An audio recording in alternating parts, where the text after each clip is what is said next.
Hi மக்களே இது எல்லாமே வந்து பேண்டி லைனர் எல்லாம் சைடில் இருக்கிற கிளாத் எல்லாம் கட் பண்ணி நம்ம வந்து பட்டனுக்காக எல்லாமே வெயிட்டிங்கு.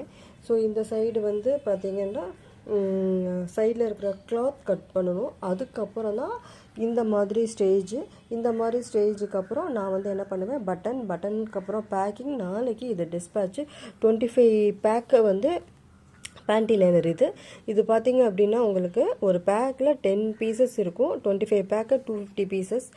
இது என்ன பர்பஸ்க்கு யூஸ் பண்ணுவாங்க அப்படின்னா, ஒயிட் டிஸ்சார்ஜ் உங்களுக்கு ஹெவியாக இருந்தது அப்படின்னா நீங்கள் வந்து டெய்லி இதை யூஸ் பண்ணும்போது, பீரியட் இல்லாத நேரத்துலையும் நீங்கள் இதை யூஸ் பண்ணும்போது உங்களுக்கு இது ரொம்ப யூஸ்ஃபுல்லாக இருக்கும். இதில் இருக்கிற ஹெர்பல்ஸ் எல்லாமே ஸோ உங்களுக்கு ஒயிட் டிஸ்சார்ஜை கம்ப்ளீட்டாக க்யூர் பண்ணும். அடுத்து வந்து லாஸ்ட்டு 5th 6th டேயில் ஒரு ஸ்பாட்டிங் மாதிரி இருக்கிற நேரத்துலையும் இந்த பேக் நீங்கள் யூஸ் பண்ணலாம். ஒரு எக்ஸல் பேடை யூஸ் பண்ணி அந்த பேடை 5th டேயில் வேஸ்ட் பண்ணுறதுக்கு பதிலாக இந்த மாதிரி பேண்டி லைனர் பண்ணலாம். தையல் மிஷினில் தான் நான் இதை பண்ணினேன். பாருங்கள் எவ்வளோ நல்லா இருக்குதுன்ட்டு. இது அழகாக இதில் பட்டன் அடிச்சிட்டோம் அப்படின்னா சைடில் வந்து இந்த மாதிரி வரும். ஸோ இதுக்கான டீட்டெயில்ஸ், இதுக்கான கிளாஸஸ் ஏதாவது வேணும் அப்படின்னா நீங்கள் கீழே இருக்கிற நம்பருக்கு காண்டாக்ட் பண்ணுங்கள். Okay, thank you.